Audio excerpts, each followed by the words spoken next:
Assalamualaikum warahmatullahi wabarakatuh. Perkenalkan, nama saya Randris Calvareza dari kelas TIB 2023. Pada video tutorial kali ini saya akan memberikan tutorial atau panduan tentang bagaimana cara membuat topologi jaringan wireless menggunakan aplikasi Cisco Packet Tracer. Baik, di sini akan saya jelaskan terlebih dahulu terkait skenario yang akan saya gunakan.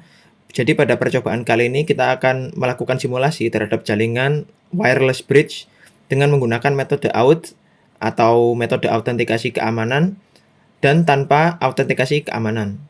Nanti kita akan menggunakan dua access point, yaitu access point 1 digunakan autentikasi keamanan berbasis WPA2 PSK, sedangkan untuk access point 2 kita akan setting tanpa menggunakan autentikasi keamanan. Nanti untuk setting IP-nya kita menggunakan IP statik terlebih dahulu. Baik, di sini akan langsung saya praktek saja. Yang pertama, di sini kita akan masuk ke menu network, kemudian kita gunakan switch. Di sini kita menggunakan PT switch. Kemudian untuk access point-nya kita bisa masuk ke menu. Nah, access point kita masuk ke menu wireless device. Kemudian untuk access point-nya kita menggunakan APPT seperti yang ada di Cisco Packet Tracer ini. Kita menggunakan dua sesuai dengan topologi yang sudah saya jelaskan sebelumnya. Nah, setelah itu kita akan menambahkan sebuah device, yaitu sebuah laptop dan juga sebuah handphone. Mana handphonenya?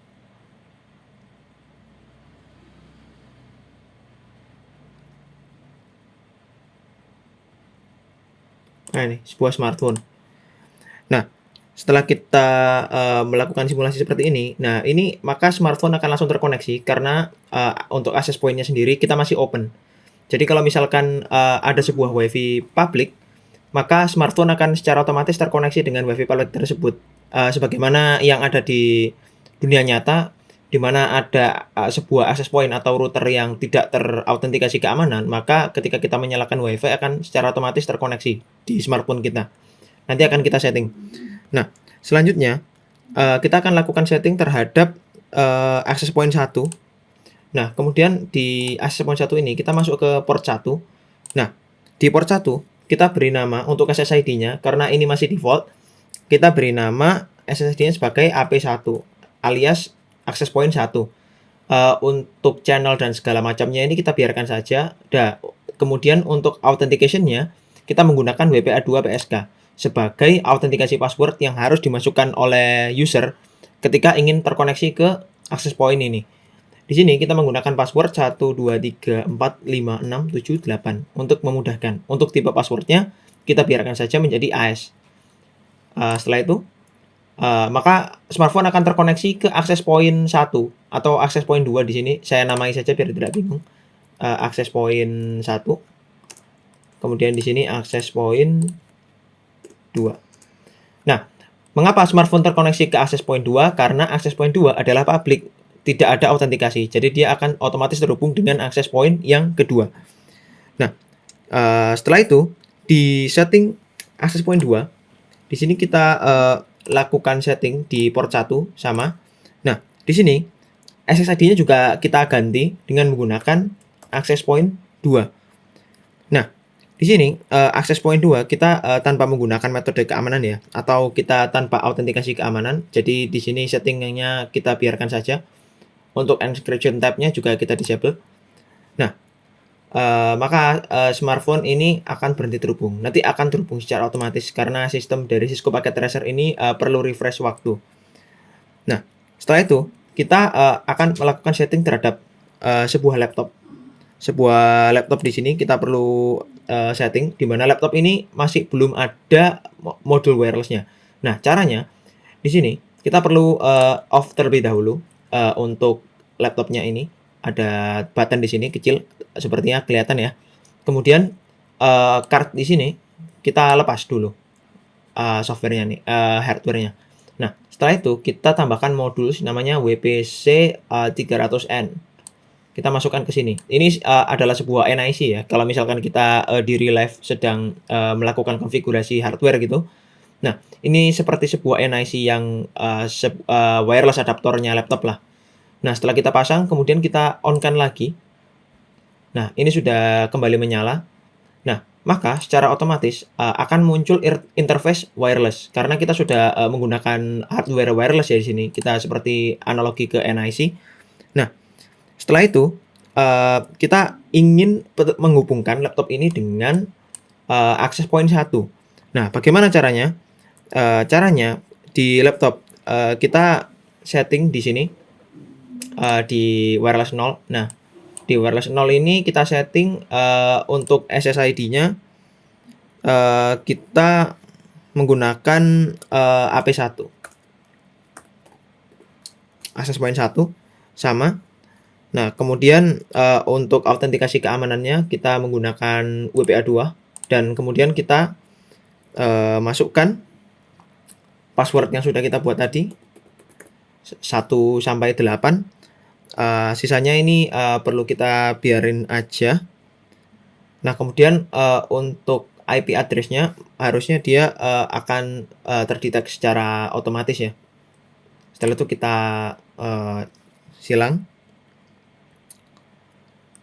Nah, sekarang laptop ini sudah terhubung dengan access point 1 karena sudah memasukkan password dan juga, terhubung dengan access point 1, seperti itu. Nah, kemudian kita setting smartphone, kita masuk ke smartphone, kemudian, pada wireless 0-nya ini, kita ganti SSID-nya dengan SSID sesuai access point yang ingin dikoneksikan, yaitu access point 2 atau AP2. Nah, tanpa autentikasi keamanan seharusnya dari smartphone ini otomatis dapat terhubung ke access point 2. Nah, bisa terhubung, saya lupa, ya harusnya kabel kita gunakan copper straight untuk menghubungkan antara switch dengan masing-masing access point. Nah, seperti ini, kita hubungkan. Nah, maka kita tinggal, perlu menunggu supaya antara kedua access point ini terhubung dengan switch. Di sini kita tunggu hingga kedua, titik berwarna kuning ini menjadi berwarna panah hijau seperti yang ada di bawahnya.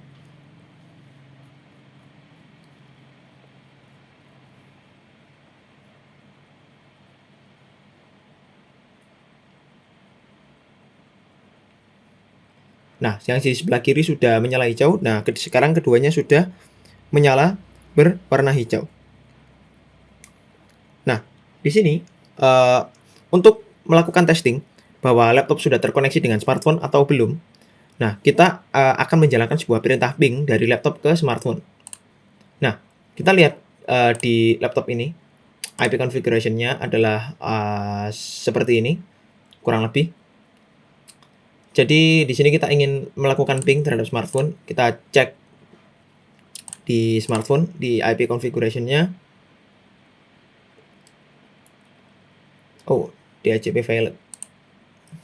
Sepertinya, ada setting yang terlewat. Karena di sini perintah di praktikumnya ada setting tertentu, maka kita masukkan saja di sini. Daripada mengulang dari awal videonya. Kita akan setting IP address menggunakan 192.168, kemudian 1129. Ini /25 ya, sehingga subnet mask-nya secara otomatis akan menjadi, sebentar, subnet mask-nya jadi berapa ya? Kalau /25 ini 128. Berarti, kita masukkan di sini 128. Nah, kemudian, untuk default gateway-nya kita biarkan aja, ini automatic. Kemudian untuk, ini tadi, oh salah ya, itu setting untuk laptop. Kita balik aja, ke IP configuration, kemudian kita buat static. Kita masukkan setting yang tadi, 192.168.129/25 already use. Kita edit dulu kalau gitu. Yang di, nah, untuk smartphone kita bisa lihat, kita lihat di modul menggunakan IP 130. Berarti di sini kita gunakan 130 tetap dengan /25. Maka di sini, kita bisa lihat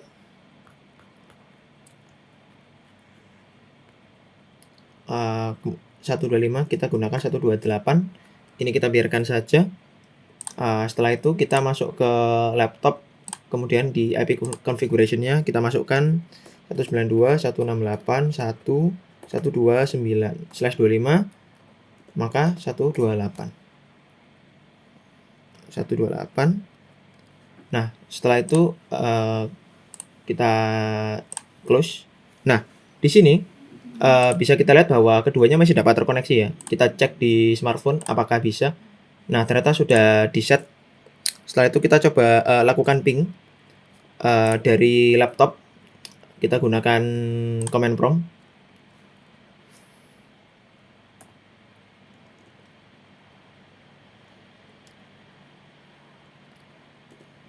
Kita gunakan command prompt, kemudian kita lakukan ping dari laptop ke smartphone. Nah, di sini kita masukkan perintah ping. Address dari smartphone adalah 192.168.1.30. Nah, dia akan melakukan reply dari 192.168.1.30. Nah, di sini bisa dilihat bahwa saat ini berhasil, di mana keempat reply ini send sama dengan 4, receive 4, loss-nya 0% loss. Yang artinya bahwa kita sudah bisa melakukan ping dari laptop ke smartphone. Nah, di sini dapat kita lihat bahwa dari laptop ke smartphone ini sudah bisa terhubung melalui jaringan wireless dengan konfigurasi IP yang sudah kita setting.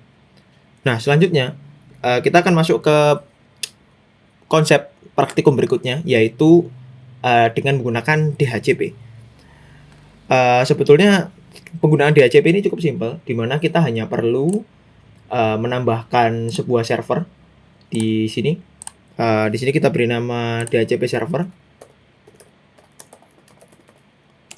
Nah,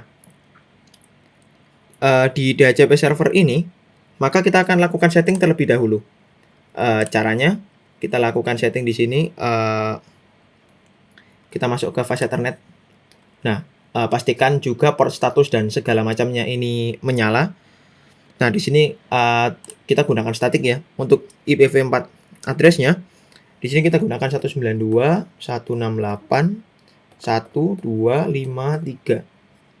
253 ini menggunakan /25 ya, sehingga subnet mesh-nya adalah 128/25. Nah, setelah itu kita save, kemudian kita aktifkan DHCP server di service-nya. Nah, di sini DHCP. Nah, kemudian kita buat agar menggunakan setting seperti ini. Nah, kita nyalakan dulu, kita on kan. Nah, berhubung di sini sudah ada server pool, maka kita bikin server pool 2. Nah, setelah itu untuk default gateway-nya kita akan menggunakan 192.168.1 berapa ini? 254. Nah, mengapa kita gunakan 254? Karena 253 sudah terpakai oleh IP dari server ini, dari DHCP server. Jadi untuk default gateway-nya kita gunakan IP yang berbeda. Nah, tetap karena dia /25, oh maaf, ini DNS server. DNS servernya kita gunakan sesuai sama yang di praktikum sebelumnya, kita gunakan 33.33.33.1. Nah, untuk start IP address-nya, di sini kita gunakan 192.168.1. Nah, 128 ini kita buat menjadi 151. Nah, untuk subnet mask-nya karena ini /25, maka kita biarkan akhirannya 128. Nah, untuk maksimum number of user kita batasi 50 saja sesuai dengan yang ada di modul. Untuk TFTP server dan WLC address ini kita biarkan saja. Kemudian kita add. Nah, server pool 2 sudah bisa kita add sesuai dengan apa yang ada di modul untuk settingannya ya. Kemudian kita perlu menghubungkan ini dengan menggunakan kabel Cooper Street sama seperti yang sebelumnya. Dari fast ethernet 0 ke switch. Nah, kita tunggu supaya DHCP server ini terkoneksi melalui switch. Sambil menunggu, di sini kita masuk ke laptop dan kita gunakan DHCP client, dan kita harus memastikan bahwa si laptop ini sudah mendapatkan IP dari DHCP server. Nah, caranya bagaimana? Kita masuk ke laptop, kemudian kita pilih IP configuration. Nah, IP configuration kan awalnya adalah static. Nah, sekarang kita menggunakan IP configuration DHCP. Nah, kurang lebih akan menjadi seperti ini. DHCP request successful. Kemudian di smartphone kita juga alihkan IP configuration-nya menjadi DHCP. Nah, maka akan menjadi seperti ini. 192.168.1.130 sama seperti yang statik tadi. Nah, kemudian ini sudah terhubung sehingga kita telah berhasil melakukan topologi jaringan wireless dengan sebuah DHCP server. Jadi kita memanfaatkan konfigurasi IP berbasis DHCP, yang dimana DHCP ini sudah berhasil kita atur atau kita buat di DHCP server dengan memasukkan, nah seperti ini, sehingga program-program tadi bisa sehingga kedua device ini bisa saling berkomunikasi dari DHCP server ke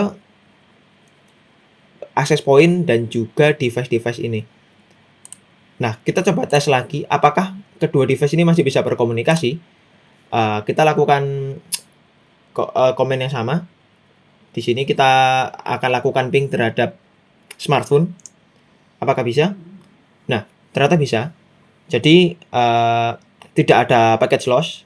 Keempat-empatnya di reply dengan baik.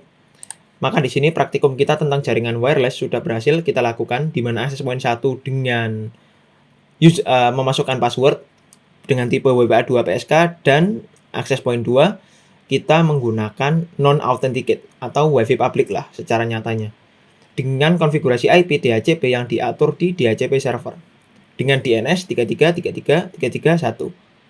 Kurang lebih seperti itu praktikum yang dapat saya sampaikan kali ini. Mohon maaf apabila ada kekurangan dan kesalahan praktek ataupun kesalahan penjelasan.